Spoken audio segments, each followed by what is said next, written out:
An infinitely long wire has uniform linear charge density lambda 2 nanocoulomb per meter.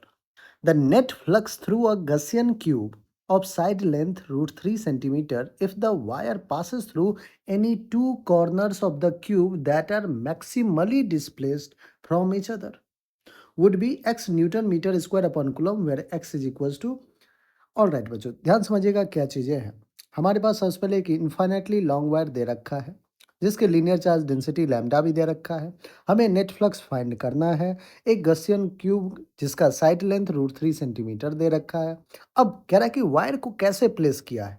कह रहा है कि wire को आपको ऐसे प्लेस करना है जिससे वो जो दोनों कॉर्नर होगा, एक तो वायर जो है वो पास किधर से करना चाहिए, दो कॉर्नर से। ठीक है, इनफाइनाइटली वायर है, ऑफ कोर्स पास कर रहा होगा।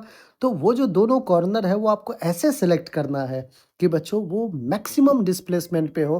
तो आप कहोगे कि सर मैक्सिमम डिस्प्लेसमेंट पे अगर मैं दो कॉर्नर की बात करूँ तो ऑफ कोर्स वो डायगोनल वाला कॉर्नर होगा। इधर आप यहाँ प्लेस कर दो या इस डायगोनल से इस डायगोनल पे प्लेस कर दो, है ना? तो या फिर इस डायगोनल से इस डायगोनल पे प्लेस कर दो। तो जो भी डायगोनल वाले कॉर्नर जो हैं बच्चों वही हमारा मैक्सिमम डिस्प्लेसमेंट वाला पॉइंट होगा। ऑलराइट, बहुत अच्छी बात, ये सर समझ में आ गया। अब क्या करें बच्चों, हमें फाइंड क्या करना है, फ्लक्स फाइंड करना है। फ्लक्स के लिए आ जाइए। इलेक्ट्रिक फ्लक्स फाई क्या होता है, गॉस लॉ से Q enclosed upon इप्सिलन not, Q enclosed upon इप्सिलन not. Alright, अब आइए कि क्यू इनक्लोज्ड है कितना, ये तो इनफाइनाइटली चार्ज है, ये तो इनफाइनाइट लाइन चार्ज है, इनफाइनाइटली लॉन्ग चार्ज है। लेकिन हमें कितना चाहिए बच्चों, तो हमें तो सिर्फ ये जो इसके अंदर है गसियन सरफेस के अंदर, यही हमारे लिए चार्ज इनक्लोज्ड होगा। और इस चार्ज को फाइंड करने का तरीका बच्चों आपको बिल्कुल पता है। हमें क्या दे रखा है, लैम्डा। लैम्डा क्या होता है, चार्ज पर यूनिट लेंथ। हमें चार्ज इनक्लोज्ड चाहिए। Charge enclosed will be lambda into जो लेंथ अंदर में है इस गसियन सरफेस के अंदर में। लैम्डा कितना है बच्चों, 2 नैनो है तो 10 टू द पावर -9। अब आते हैं कि लेंथ कैसे निकाला जाए बच्चों। लेंथ ऑफ डायगोनल कैसे निकालते हैं, तो root 3 into side, side length, root 3 into side length. याद रखिएगा, लेंथ ऑफ डायगोनल जब क्यू का फाइंड कर रहे हैं, root 3 into a is side length. 2 into 10 to the power -9 into root 3 into a की वैल्यू कितना है, रूट 3 सेंटीमीटर।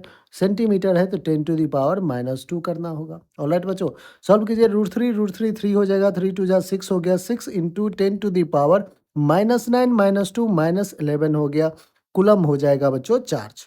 चलिए, यही हमें फाइंड करना था। चार्ज इनक्लोज्ड कितना आ गया बच्चों, 6 into 10 to the power -11 coulomb divided by epsilon not.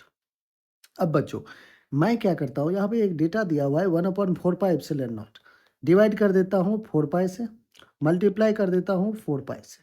1/4 pi epsilon naught की वैल्यू के की value 9 into 10 to the power 9 लेते हैं बच्चों। 9 into 10 to the power 9, 9 into 10 to the power 9 into 6 into 10 to the power -11 into 4 pi, ये तो आएगा। 1/4 pi epsilon naught की वैल्यू बच्चों पुट कर दिए हैं। चलिए फाइनल वैल्यू कैलकुलेट करते हैं। 9 6 जा 54 into 4 pi into 10 to the power +9 -11 that is -2। Alright बच्चों, कितना आ जाएगा, 4 4 जा 16, 6 5 4 जा 20, 20 + 1 21, 216 पाई डिवाइडेड बाय 100 हो जाएगा क्योंकि 10 टू द पावर -2 है। क्या मैं इसको 2.16 पाई लिख सकता हूँ, बिल्कुल लिख सकते हैं। 2.16 pi newton metre square upon coulomb, ये हमारा फ्लक्स आ गया है बच्चों। यही एक्स की वैल्यू भी है बच्चों। प्रॉब्लम की बात करें, जेई ने 2025 में इस प्रॉब्लम को पूछ रखा है। आई होप हर एक स्टेप आपको बहुत अच्छे से समझ में आ गया होगा। ऑप्शन डी हमारा बिल्कुल करेक्ट ऑप्शन है।